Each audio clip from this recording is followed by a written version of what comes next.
So, ayan guys, ang ating finished product. Okay. Alright, ang sarap nito. Okay guys, mapaparami tayo ng kanin nito. Okay.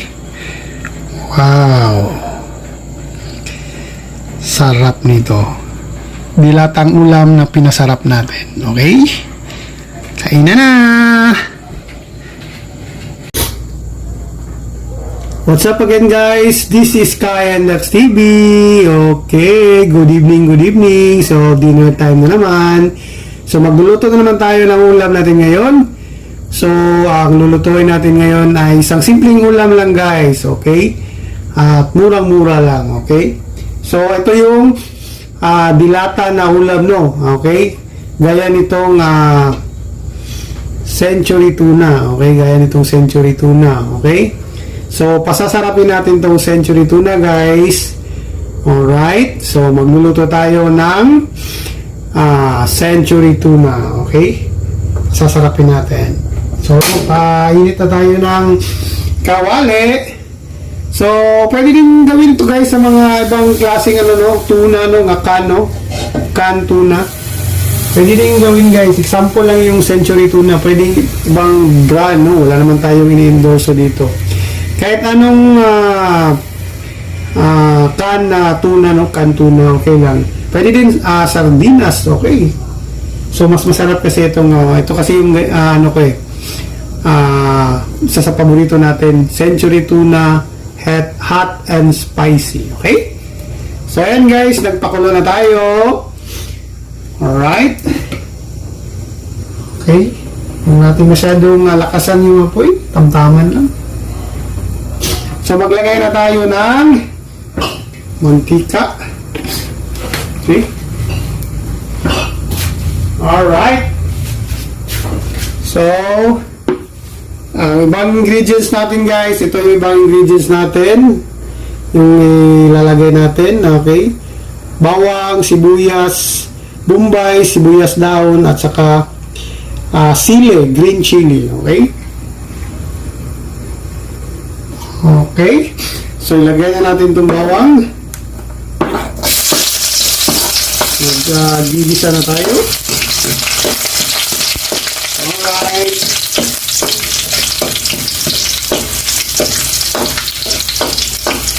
Bawang. Then, sibuyas. Okay, sibuyas. Madali lang itong lutuin guys, no? Then, lagyan na natin itong sili. Okay, then, sili. Then, lagyan natin itong sibuyas, dahon. Ay, ang bango-bango na guys.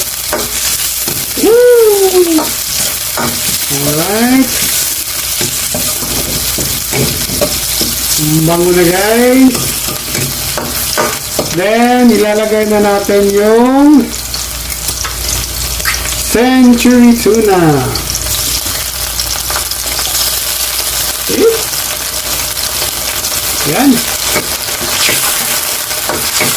So, gisahin lang muna natin.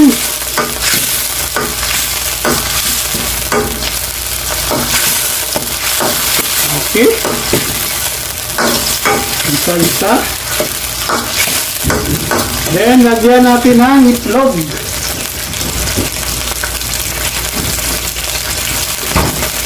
Lagyan natin ang itlog, guys. Okay, yan. Lagyan natin ang itlog. Yan.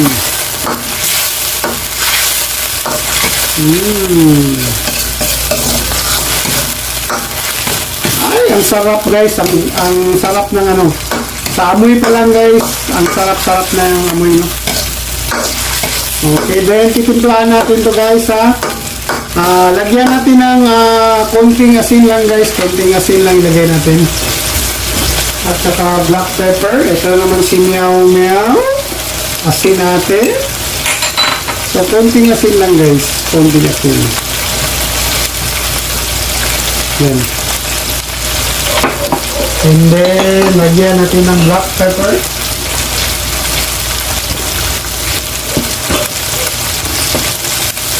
Yan.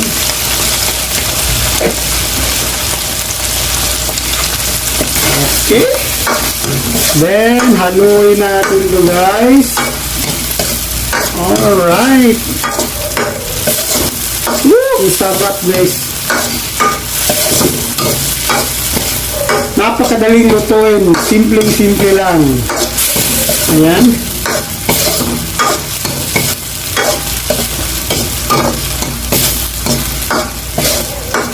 Alright. Woo! Sarap, guys. Sarap. Napakamura lang, guys, no? Yung ulam natin, guys, no? Hindi na masyadong magastos. Okay, masustansya tong ano, guys, kasi omega 3 yung mga tuna. Kasama yung mga ano, mas lalo naging masustansya dahil sa mga nilagay natin na bawang, sibuyas, saka green chili. Okay? Oh, ganun lang, guys. Alright, so ayan, luto na, guys, no? Tingnan nyo, guys, tingnan nyo, wow, sarap. Sarapan, guys, sarapan. Okay. Alright. So, pwede na itong i-serve.